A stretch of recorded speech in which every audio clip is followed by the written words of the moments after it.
নারী বোন আমাকে গতকালকে ফোন করে বলেছে উনি গত পরশু রাতে আমাদের অর্থমন্ত্রীকে স্বপ্ন দেখেছেন। উনি স্বপ্নে দেখেছেন অর্থমন্ত্রী উনার টাকা ফিরিয়ে দিয়েছেন। মাননীয় স্পিকার, আমার এই বোনের স্বপ্ন কি পূরণ হবে? এই স্বপ্ন কি মাননীয় স্পিকার সত্যি হবে? মাননীয় মন্ত্রী, আপনাকে আমরা সামনেও দেখি, স্বপ্নেও দেখি, দয়া করে উত্তরটা দেন। মাননীয় স্পিকার, আমি ভীত সন্ত্রস্ত বোধ করছি। অলমোস্ট ওয়ার্নিং এর মতো বক্তব্য এসেছে মাননীয় স্পিকার।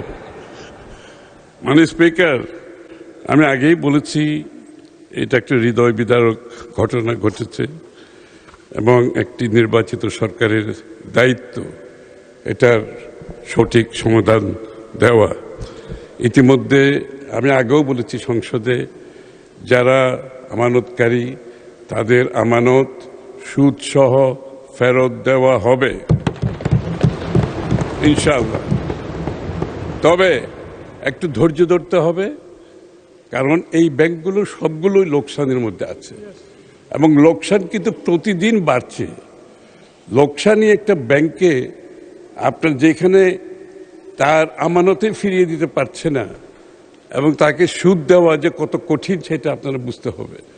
তারপরও একটি নির্বাচিত সরকার জনগণের স্বার্থ সংরক্ষণে আমরা নিশ্চিতভাবে তাদের আমানত এবং সুদ ফেরত দেওয়া হবে, কিন্তু এটার জন্য একটা সময়ের প্রয়োজন।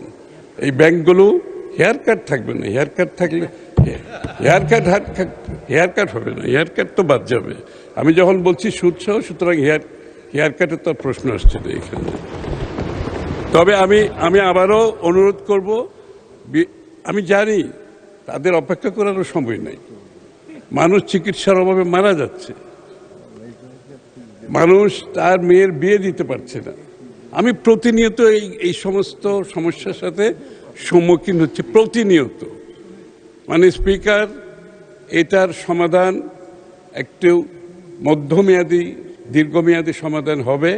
তবে নিশ্চিতভাবে এটা বলতে পারি, আমানতকারীরা তাদের টাকা ফেরত পাবে, সুদসহ ফেরত পাবে, এটার নিশ্চিতভাবে বলা যাবে। তবে এটার জন্য একটু ধৈর্য ধারণ করতে হবে। মানে স্পিকার, আপনাকে ধন্যবাদ।